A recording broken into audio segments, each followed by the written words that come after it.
Oke, kita mulai ya. Kita kan hari ini mau belajar flexible budget nih. Ya, flexible budget itu apaan ya? Nah, di pertemuan-pertemuan sebelumnya kan kita udah belajar master budget. Di dalam master budget itu kan banyak yang harus kita planningin ya, yang harus kita rencanakan, kita budgetin itu dari mulai proses berapa yang mau kita jual, terus berapa yang harus kita produksi, berapa yang harus kita beli, biaya-biaya apa yang harus kita keluarkan, kita harus bayarnya berapa, sampai ke cash budget. Di cash budget itu nanti ada financingnya gimana, kalau uangnya cukup atau enggak. Terus udah gitu terakhir kita mesti bikin budgeted income statement sama budgeted balance sheet.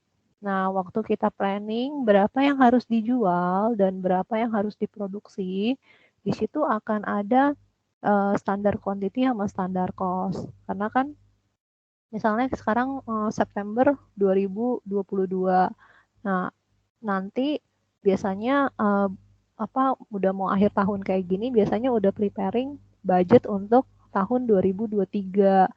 Perusahaan itu mau rencananya itu jualnya berapa, mau pertumbuhannya berapa. Nah, dari yang dijual itu berapa yang harus diproduksi. Itu semua kan harus dibikin budgetnya.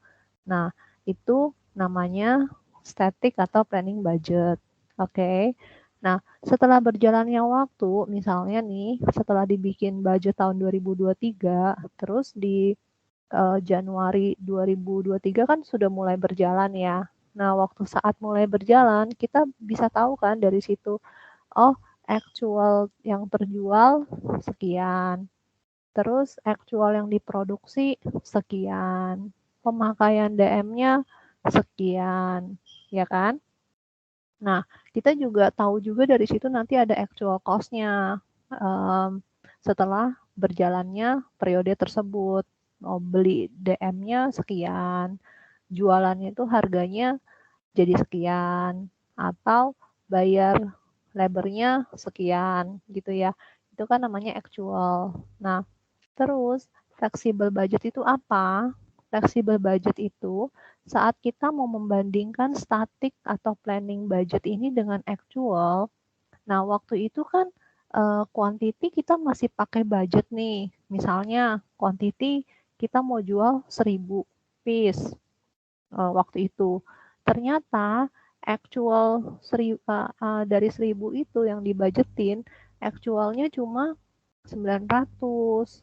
Nah, kalau misalnya actualnya cuma 900, sementara waktu awal kita planningnya 1000, kuantitinya, ada beberapa biaya itu kan variabel sifatnya. Karena sifatnya variabel kan dia tergantung sama kuantiti ya. Jadi kalau misalnya di sini kuantitinya 1000, terus sementara actualnya kuantitinya 900, saat menghitung biayanya, itu kan di sini kan biayanya jadinya 1000 dikali variable cost per unitnya.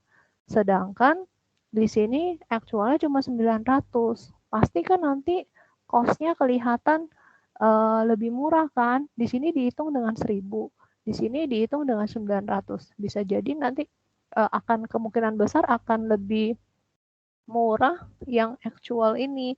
Padahal sebenarnya kalau misalnya quantity yang di budget itu kita ganti dengan actual quantity, nanti nilainya akan berubah, nilai cost-nya itu akan berubah.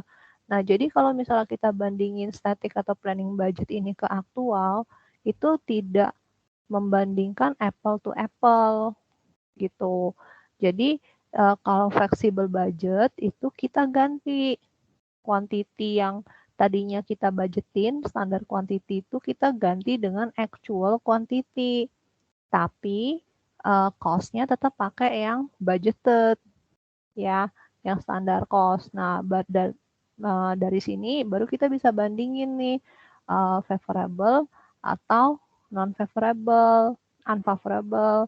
Nah, jadi dari flexible budget kita compare dengan actual, ini nanti kita dapatkan revenue atau spending variance. Revenue variance itu berarti membandingkan revenue-nya. Nah, untuk spending variance berarti biaya-biayanya yang dibandingin. Oke. Nah, variance ini tadi kan terbagi dua ya, ada revenue variance, ada spending variance. Nah, favorable itu kapan, unfavorable itu kapan. Nah, kalau revenue, kita ingat-ingatnya gini aja. Kalau revenue itu kan pendapatan nih. Kalau misalnya actualnya lebih besar daripada budget, pasti kita seneng dong. Nah, itu favorable. Tapi kalau misalnya aktualnya itu lebih kecil dari budget, berarti kan nggak tercapai nih, ya kan? Nah, itu ya berarti unfavorable. Kita tidak inginkan, kita kan pengennya setidaknya budgetnya tercapai atau lebih besar dari budget. Nah, untuk spending itu kan terbalik. Kalau spending itu semakin besar, aktualnya lebih besar daripada budgetnya, otomatis itu jadinya unfavorable karena dibudgetin cuma boleh keluar uangnya 1.000, tapi ternyata keluar uangnya 1.200, berarti kan lebih boros ya. Nah, itu berarti unfavorable. Nah, kalau misalnya actualnya ternyata lebih kecil dari budget, nah itu favorable karena dibudgetinnya 1.000, cuma keluar 900, berarti kan lebih hemat. Jadi itu favorable. Oke. Nah, nanti untuk variance analysisnya ini, itu kan ada dua ya. Maksudnya ada dua kategori. Yang pertama itu quantity variance, yang kedua itu price atau rate variance. Nah, di sini kenapa ya dibagi seperti ini? Karena kan kita tahu ya, waktu kita ngebandingin antara flexible budget itu dengan actual, di dalam budget itu kan ada unit dan ada harga satuan. Nah, jadi kenapa harus dipisah? Karena waktu dia itu selisih lebih besar atau lebih kecil dari budget, bisa jadi karena kuantitinya yang selisih, atau bisa jadi juga karena harga atau harga satuannya atau rate-nya itu yang selisih. Nah, kenapa dipisah seperti itu? Karena biasanya kalau misalnya masalah quantity untuk pemakaian atau untuk yang seharusnya digunakan itu biasanya tanggung jawab dari manajer produksi. Sedangkan untuk price variance ini, nah itu biasanya kalau material price-nya ini biasanya itu tanggung jawab dari si purchasing manager. Jadi nanti dari sini tuh bisa dilihat responsibility-nya itu punya siapa sih dari variance itu. Jadi makanya dibagi. Nah, yang berkaitan dengan quantity itu namanya di sini ada material quantity variance untuk DM, terus labor efficiency variance sama variable overhead efficiency variance. Jadi di sini dibilangnya efisiensi. Kenapa? Karena dilihat labornya itu efisien atau enggak, pemakaian materialnya itu efisien atau enggak. Maksudnya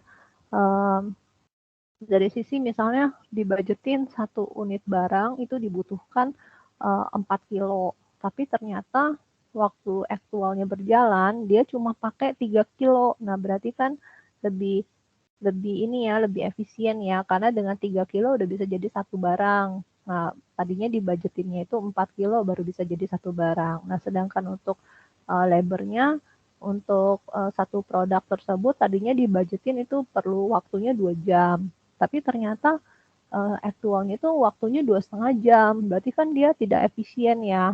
Jadi makanya di situ hour-nya itu kalau misalnya lebih besar ya tidak efisien, kalau lebih kecil itu lebih efisien. Makanya namanya di sini labor efficiency variance sama variable overhead efficiency variance. Nah, untuk variable overhead efficiency variance itu kita nggak bahas di pertemuan yang sekarang. Nah, terus untuk price variance ini otomatis waktu kita budgeting itu kita belinya berapa? Satu unitnya misalnya cuma 100. Terus ternyata aktualnya itu kita bisa dapat 90. Nah, berarti kan itu price-nya lebih murah, ya kan? Mungkin waktu beli jumlahnya lebih banyak gitu. Jadi di situ nanti jadinya favorable.